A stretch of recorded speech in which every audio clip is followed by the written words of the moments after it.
भीमेश्वर ज्योतिर्लिंग की उत्पत्ति। सुत जी बोले, अब शिव जी अपने गणों के साथ ले वहां गए, जहां वह महाबली कामरूपेश्वर पार्थिव लिंग के आश्रित ध्यान मग्न था। किसी ने जाकर राक्षस से निवेदन कर दिया कि राजा तुम्हारे लिए मारण का प्रयोग कर रहा है। यह सुनते ही वह राक्षस अत्यंत क्रुद्ध हो हाथ में तलवार ले राजा को मारने गया। वह राजा से बोला कि दुष्टात्मन, तू यह क्या कर रहा है? सत्य सत्य कह दे, अन्यथा मैं तुझे अभी मार डालूंगा। काम रूपेश्वर का शिव में पूर्ण विश्वास था।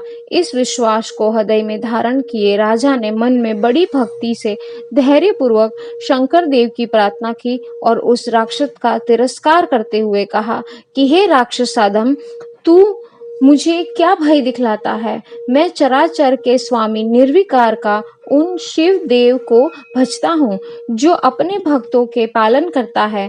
फिर तो उस काम रूपेश्वर राजा का वचन सुन राक्षस भीम क्रोध से कंपित हो गया और बोला, मैं तेरे शिव को जानता हूँ, वह मेरा कुछ नहीं कर सकता।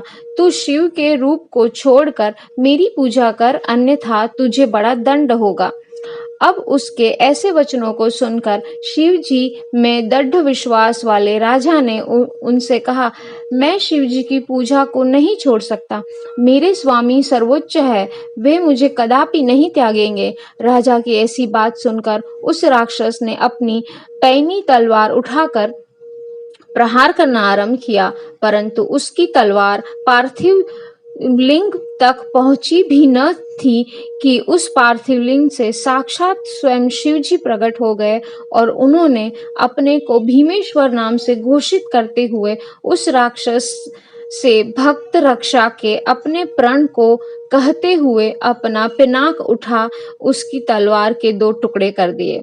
इसके पश्चात शिव जी के गणों द्वारा राक्षसों का बड़ा ही भयंकर युद्ध आरंभ हुआ, जिससे पृथ्वी व्याकुल हो गई और पर्वतों सहित 7 समुद्र विचलित हो गए।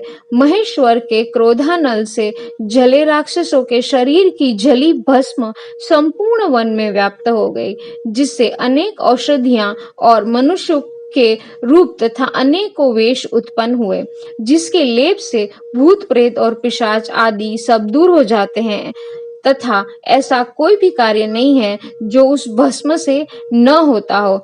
पश्चात वहां उपस्थित देवताओं और मनुष्यों ने शिव जी से वहां निवास करने की प्रार्थना की और वे लोक कल्याण की दृष्टि से वहां भीमशंकर नामक ज्योतिर्लिंग से उपस्थित हुए, जो सब आपत्तियों का निवारण करने वाले तथा परम पूज्य हैं।